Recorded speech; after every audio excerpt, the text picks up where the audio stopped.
Labrīt, OTV skatītāji! Ir pulkstens 8 no rīta un mēs esam 21. vidusskolas sporta pagalmā. Šodien kopā esmu ar ielu vingrotājiem. Esmu jau nedaudz iesilis. Šo raidījumu mēs veltīsim tam, kā mēs varam sportot ārā kopā kolektīvā draugiem. Pastīsimies, kāds ir ielu vingrotāju piegājiens. Kā mēs redzam, šeit jau puiši kārtīgi ir iesiluši. Skatāmies, kā man veiksies viņa treniņā.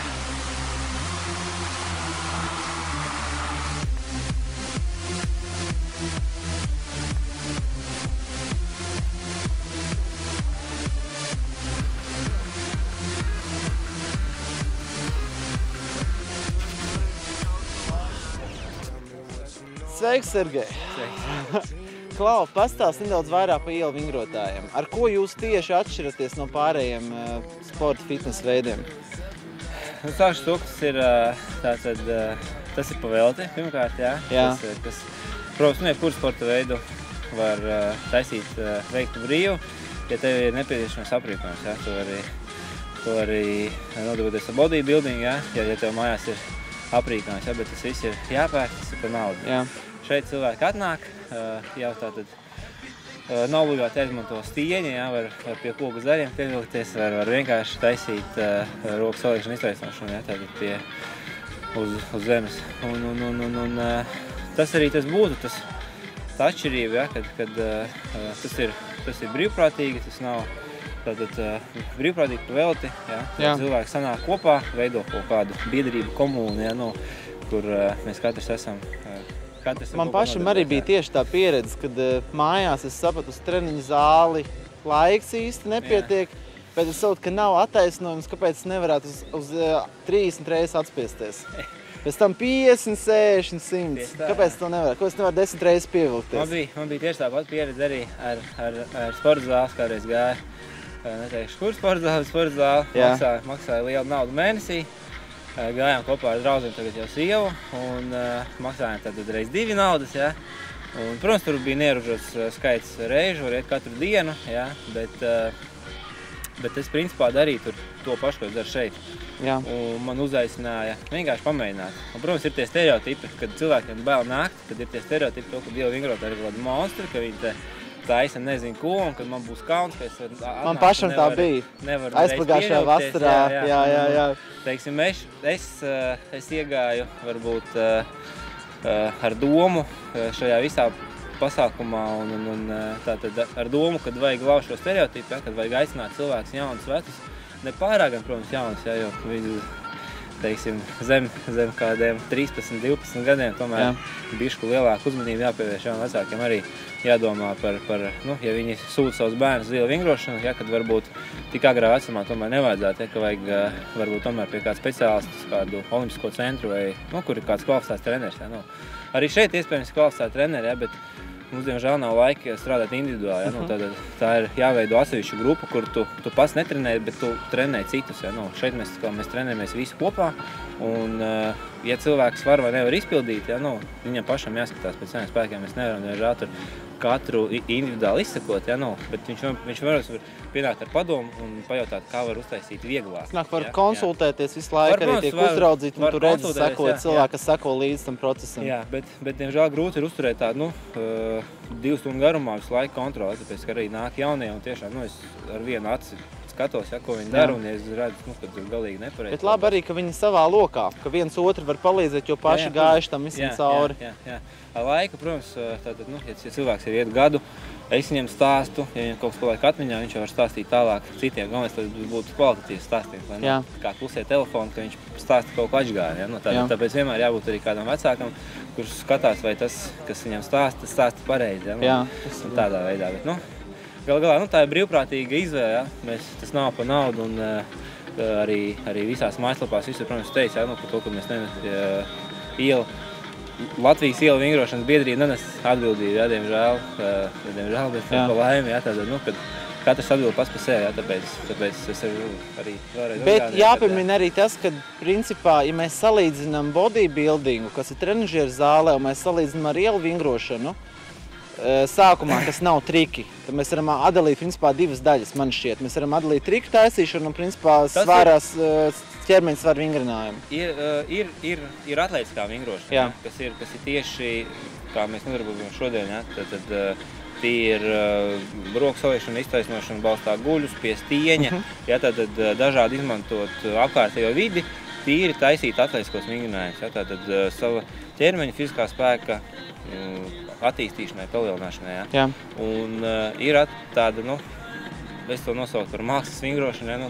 Kas tā ir būtībā atvesinājums, ja? Tā ielu vingrošana. Tā veidojās. Ielu vingrošana bija tā kombinācijas. Tas bija ķermeņa svara vingrojumi, plus vieglatlētlika, plus tā kā hip-hop kultūra. Tas bija tas, ko es mājaslapā lasīju. Jā, tad tur tie elementi. Viss kaut kā, jā, tie elementi, jā, apvienojās tādā, tā ir principā ielu kultūra, jā, un kāpēc arī daudzi varbūt negrib oficiālai sporta veidi, negrib pieņemt un atzīt, ja, ka tas tāds nosauksim kaut par tādu huligānisku veidojumu, ja, kur nav, teiksim, nav oficiāls pārstāvniecības, nav oficiāli treneri, ja, kur cilvēki tādi paši veido kaut kādas savas kombinācijas, ja, ko grūti vērtēt varbūt. Un viens otru motivē, tas man šeit tas visforšākais. Kad ir kopā, tad ir tas kopa gars, ja tu nedari viens pats, ir tev citi cilvēki, kas tev pavalk līdzi, un tu arī pasākumos piedalies un nāc uz treniņiem. Kāpēc arī man patīk nākt, tas ir vērot, teiksim, ja atnāk kāds lielāks pieredzējis profesionāls ielu vingrošanā, kad viņš veic kaut kādas šīs darbības, kādas trikus. Un tu redzi to, vai arī internetā apskaties, ja ir ļoti daudz materiāla. Un tev tas motivē, tad tu gribi pamēģināt, tu gribi to uztaisīt. Tu pamēģini, tu pat nevari pusi izpildīt no tā, bet tu sev motivē, ka kādreiz, ja viņš to var, tad tu arī to vari. Ja? Es pats esmu veģetārietis un mans bodybuildings izpaužās uz lēcām. Es dienā apēdu 400 gramus lēcas, 200 gramus auzas, 100 gramus grīķu. Dzeru spēka pienu, pirms gulētiešanas ieēdu beztauku biespienu. Tas ir mans tā kā... Jā, tas principā nav nekā slikta. Ja? Ir daudz dažādas diētas, ir gaļas diētas, ir piena diētas, ir miljons. Ja? Jā. Katram jāizmēģina kaut kas savs. Ja? Nav tā, ka katram cilvēkam strādā viena tā pat diēta. Ja? Katram ir individuāli un tas, kas strādā vienam, nebūs otram. Tāpēc nav jāapstājās, teiksim, ja tu TVNetā izlasi kaut kādu rakstu superīgāko diētu pasaulē, kas tev palīdzēs būt tur super kaut kādam, tu sāc ievērot to diētu, bet tu pieaudz svarā, kāpēc. Ja? Tāpēc, ka tā diēta tev nestrādā, tev vajag pamēģināt kaut ko citu un nevajag uzreiz krist panikā, vienkārši vajag saprast, vajag atrast to īsto. Un krist nišās, man šeit tas ir bīstamākais, ka tu izlasi kaut ko vienu vai, ja tu izlasi vienu, mēs bieži lasam arī līdzīgus materiālus tam vienam.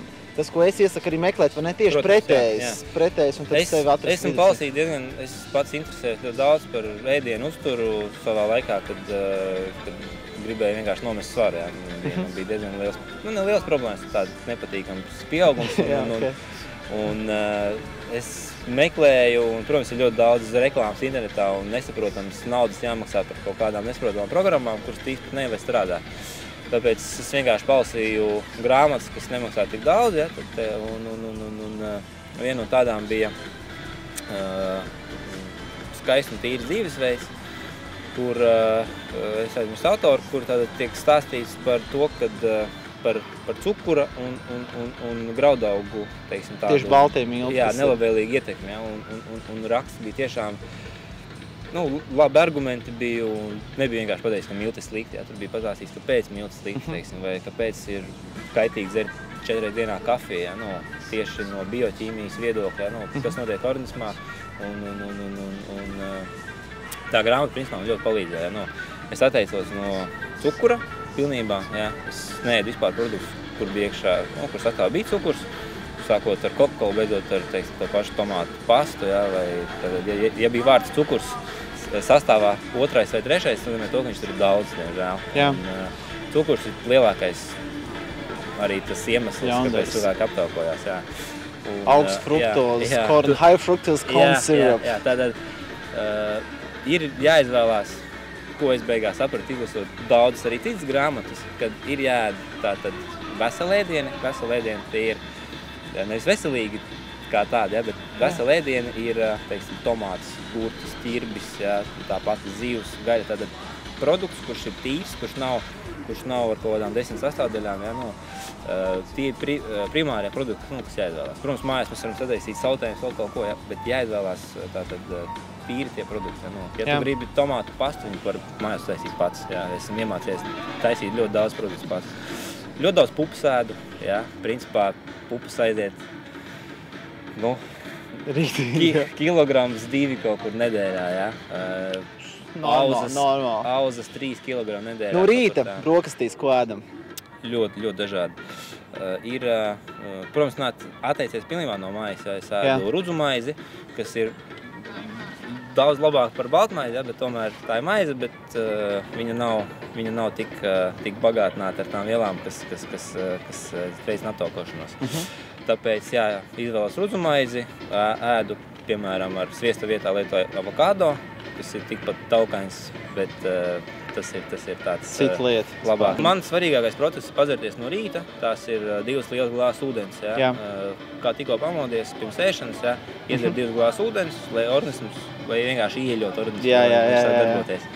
Un attiecīgi, un tad jau pa dienu, kā organisms prasa, ja, nu, vienkārši viņš var prasīt dažādos veidos, diemžēl. Viņš var neprasīt to, kad es gribu dzert, man vajag dzert, viņš var prasīt caur to, ka tev gribās kaut ko sāļu apēst, piemēram, ja, nu, vai vienkārši kaut ko apēst, ja, tāpēc, kad ēdienā ir kaut kāds šķidrums.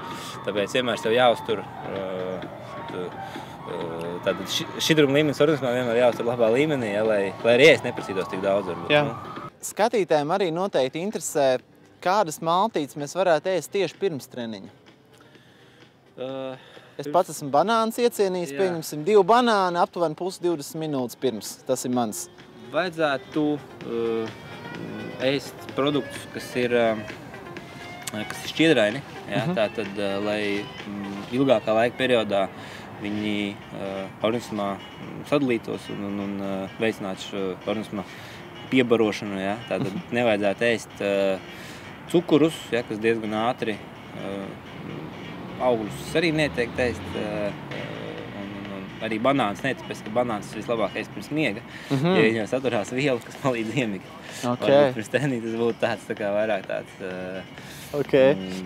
nosacīt depresants, nevis uzmundrinātājs. Bet kaut kādas, nu pat nezinu, pa pašu putru kaut kādu var apēst. Ja? Esmu šorīt vispārreiz izdarījis. Jā. Tātad ir jāmēģina, īstenībā ir jāmēģina katram individuāli, tātad jāmēģina apēst vienu rītu, tātad jābūt dažādībai, lai tu saprastu, teiksim, pēc vienām brokastīm tu jūties labi, pēc treniņa, pēc citām brokastīm tu jūties, jau treniņa vidū tu jūties izbadējies un tev gribās atkal ēst. No. Šorīt es, piemēram, apēdu auzu pārslu un biezpiena pankūkas, ja. Principā ir jau pagājis 2 stundas kopš brokastīm, protams, tā, ka mans vēders jau tās pilns, ļoti lēni tāda notiek šī ēdienu sadalīšanās un muskuļu piebarošana. Varbūt nav tik aktīvs treniņš šodien, kaut gan nedaudz paskrēju, tātad nedaudz aktīvi arī padarbojos un joprojām jūtos spējas, tāda brokas izvēlīja pareizi. Pēc treniņa? Ko mēs ēdam pēc treniņa? Noteikti daudz ūdens, jā. Jā, arī treniņa laikā? Treniņa laikā, jā, bet nevajadzētu pārāk daudz. Tad jāpadzerās tik daudz, cik, lai ir apstiprināta mute varbūt, jā, un lai nav pilns kuņas ar ūdeni. Jā. Protams, atkarīgs, ja karsts vasaras diena, tad arī treniņa laikā jādzer daudz ūdens, pēc ūdens vienkārši pazūd burtiski minūtēs, jā, un sekundēs. Jā. Un pēc treniņa, nu, arī kādu, 5, teiksim, litru ūdens var mierīgi izdzert, nekas. Vislabākais, kā noteikti vispār ķermeņa, vai ķermeņiem piedevērš daudz šķidruma, ir aiziet stūt vienkārši novērojot savu krāsu. Ja viņa ir gaiša, tāda viss kārtībā. Ja viņa paliek zeltaināka, tas nozīmē to, ka pamaz tā... Ja sarkan, tad tu ēd pārāk daudz bietas. Pārāk daudz bietas, jā. Lai nav tā, ka ir dažreiz ieslēdz panika, un tad tā nesanēt bietas. Jā, viss kārtībā. Ok.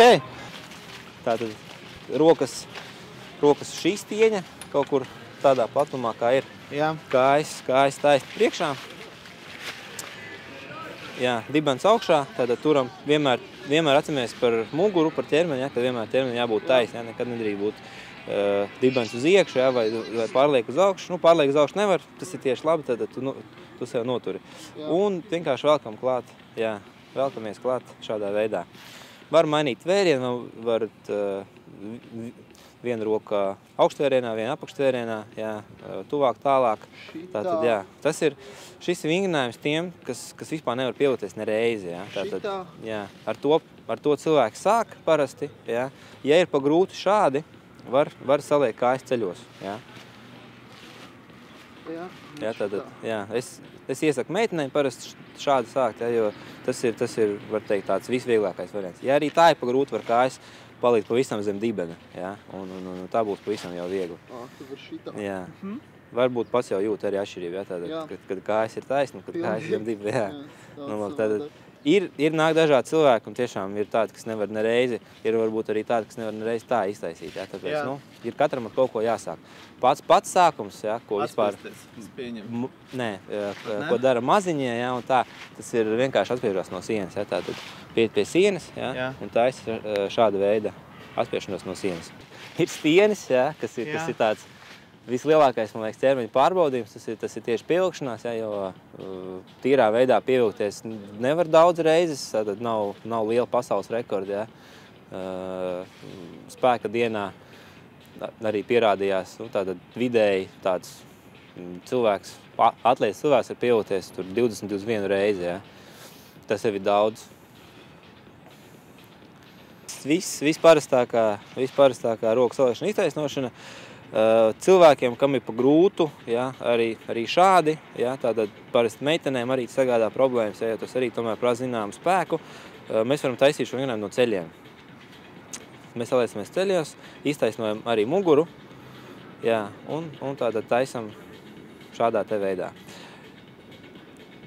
Protams, ir cilvēki arī, kam šādi ir pa grūtu, un šo pašu vienājumu var taisīt atbalstoties pret kādu paaugstinājumu, teiksim, pret galdu vai pret solu. Ja kļūst pa vieglu, parastā roku saliekšana iztaisnošana var mainīt, protams, platumu, tvērienu, bet var tātad apgriezties otrādāk un taisīt no paaugstinājuma, tātad kājas uzliekot uz sola.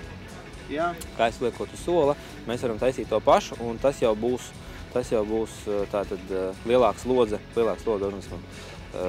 Var ar laiku kāpināt tātad augstumu, meklēt kaut kādus augstākus solus, trepes, kā taisīt šo vingrinājumu. Galvenais vienmēr atcerēties ir par formu, nekad nedrīkst taisīt ar ieliekt muguru, vai tātad, lai mugura vai dibens paliek pie zemes, un tu cel tikai ķermeņa augšdaļu. Tātad vienmēr ir jāceļās visam ķermenim. Kājām ir parastākie pietupieni, tātad pietupieni uz pilnas pēdas. Kā es parasti saku, tad sēžamies uz poda vai uz krēsla. Tā kā mēs sēžamies uz krēsla, tāpat arī taisīt pietupieni. Tieši tā. Tātad vienmēr ceļi paliek pirksgalu līmenī, nekad neiet pāri. Tad mēs uz krēsla nesēžamies gāžoties uz priekšu, bet mēs gāžamies atpakaļ. Vienmēr turēt taisnu muguru, vislabāk skatīties kaut kur, atrast kādu punktu sev priekšā un taisīt dziļos parastos pietupienus.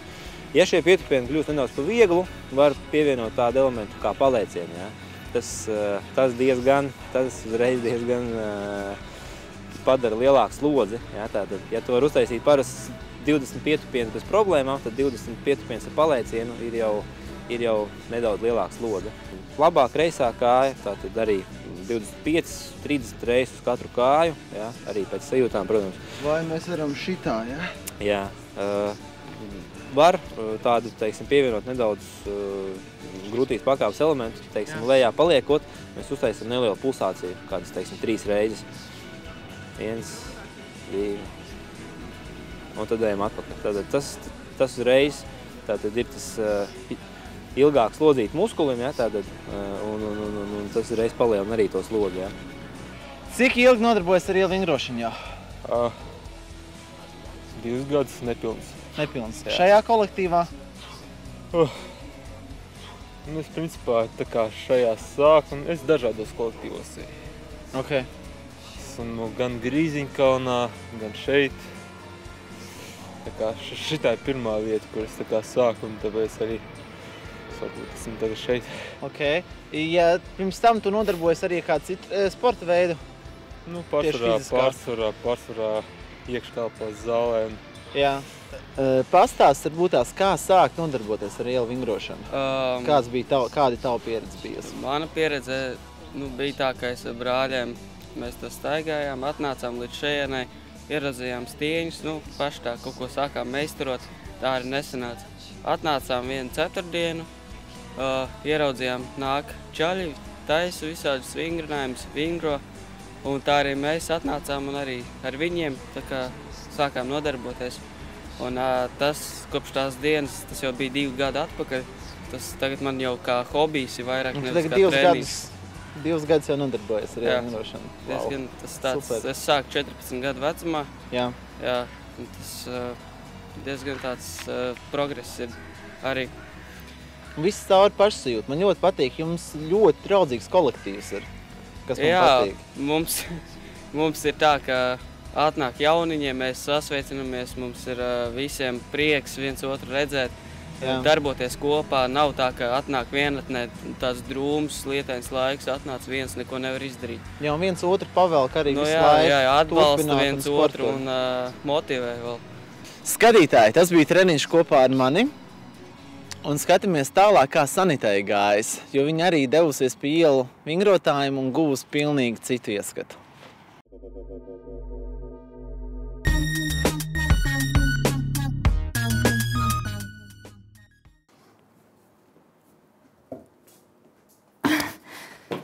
Oficiāli laikam nebūs. Aizbraucam, atrodam normālu ielu vingrošanas vietu un uzzinām, kur un cik daudz Latvijā tādas ir pieejamas.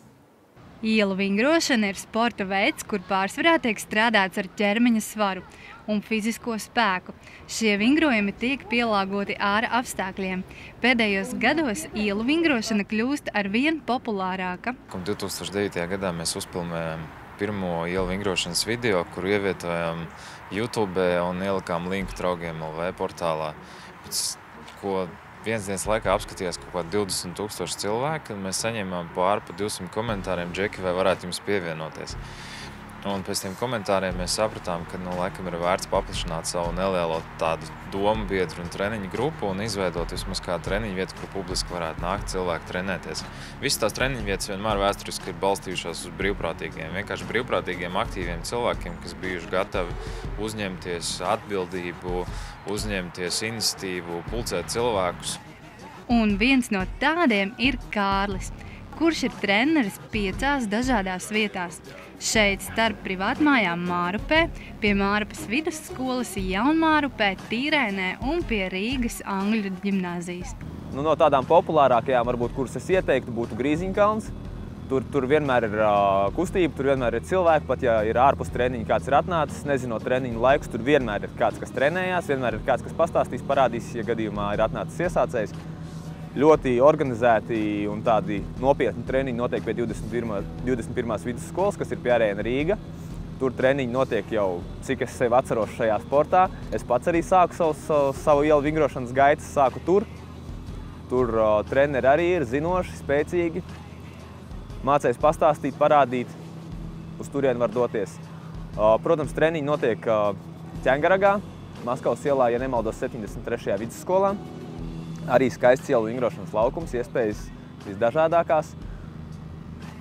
Rīgā, Juglā notiek treniņi, Bolderājā treniņi, Sarkandaugavā treniņi. Principā es gribētu teikt, ka katrā otrajā pagalmā notiek kāds treniņš. Visur, kur jūs redzat šādus stieņus, varbūt ne šādus, vecākus, jaunākus, treniņi tur notiek, varbūt viņi nav tik organizēti, varbūt tur nav tik daudz cilvēku, bet noteikti ir kāds, kas uz viņiem vingro. Katra vieta ir specifiski, individuāla. Katrā vietā ir cits līderis, cits treneris, kurš attiecīgi izmanto kaut kādas savas treniņu metodes, savu metodiku, māca varbūt kaut kā nedaudz savādāk. Tāpēc, ka ja cilvēks grib apgūt kaut ko vairāk un izzināt ielu vingrošanu vairāk, es ieteiktu apmeklēt vairākas treniņu vietas un izmēģināt vienkārši, saprast to atšķirību. Kā piemēram, viens no Latvijas tādiem spēcīgākajiem ielu vingrotājiem Gustavs Gedrovics, kas trenē Jūrmalā, Lielupē. Viņš trenē, piemēram, tikai tādus freestyle elementus. Uzreiz jūtams, mēs satiekamies sacensībās un uzreiz ir jūtams, no kurienes nāk šie te jaunieši. Uzreiz ir manāms, ka tā ir Gustava treniņu vieta, tie ir Gustava skolnieki. Uzreiz ir redzams, ka šie džeki ir spēcīgi brīvajā stilā, ja freestylā.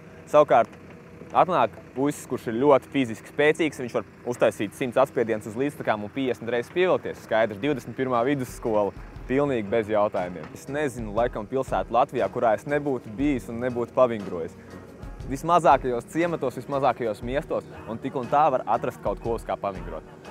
Nu, pat ja tur ir tikai viena viensēta tajā ciemā, tad arī tajā viensētā mēs atradīsim kaut ko, uz kā pavingrot. Oficiālās treniņa vietas mainās katru sezonu, atkarībā no aktīvistiem. Ir arī vēsturiski vispopulārākās vietas, kā piemēram Grīziņkalns. Taču biedrības pārstāvji atzīst, ka Latvijas priekšrocības salīdzinājumā ar pārējo Eiropu ir padomju mantojums ar stieņiem gandrīz katras mājas pagalmā, jo, piemēram, Francijā ielu vingrošanas laukumus ir ļoti grūti atrast. Tāpēc es vienmēr atkārtoju, ka man nav svarīgi, vai jūs esat ielu vingrotājs, basketbolists vai futbolists, ir svarīgi, lai jūs kustaties un kaut ko darat. Un kā mēs noskaidrojām, tad Rīgā ir ļoti daudz dažādas ielu vingrošanai paredzētas vietas. Un jūs varat droši nākt un vingrot, lai iegūtu tādu ķermeņa formu kā šiem puišiem. Sanita Balode, Artis Supe, OTV.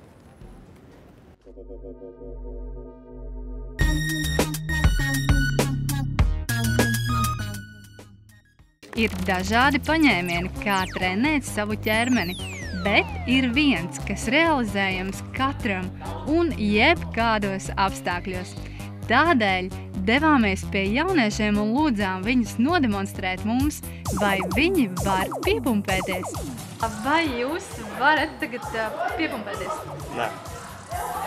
Parādīs? Tā vajag parādīt. Piepumpēties? Ne, bet stilīgi. Čau, puiši, jums patīk sports? Jā. Ar ko jūs nodarboties ar ielu vingrošanu nodarboties? Tā, minimāli. Nē. Godat tur kačēties mājās, presīta, hantelīte? Nu tā, vairāk tiks, ka draugiem tur paskriet, tur skateparku un tā. Varētu reiz jau kaut ko padara, jā. Jūs varat tagad piepumpēties? Jā. Davai. Cik reizes? Cik gribi? Cik varat? Daudz. Davai. Uz mani tikai skatās, un ja kāds nospēs manu vēlo, es salauzīšu viņam kājas, viņa kājām būs jātaisa ritmos. Šis ir laikā. Tur pažādi.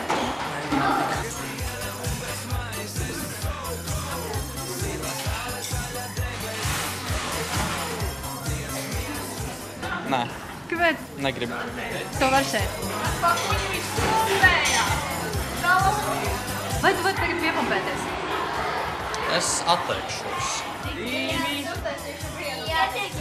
Jā.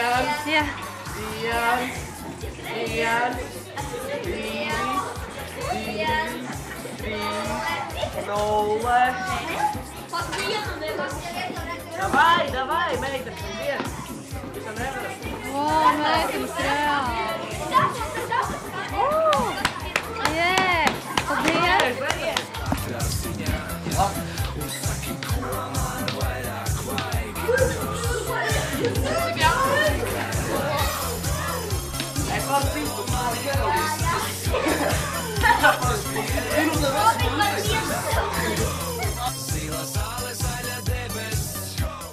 Skatītāji, es izaicinu arī jūs sūtīt savus video ar piepumpēšanos uz info@osvitriņatv.lv. Sanita Balode, Artis Supe, Optimists televīzija, OTV.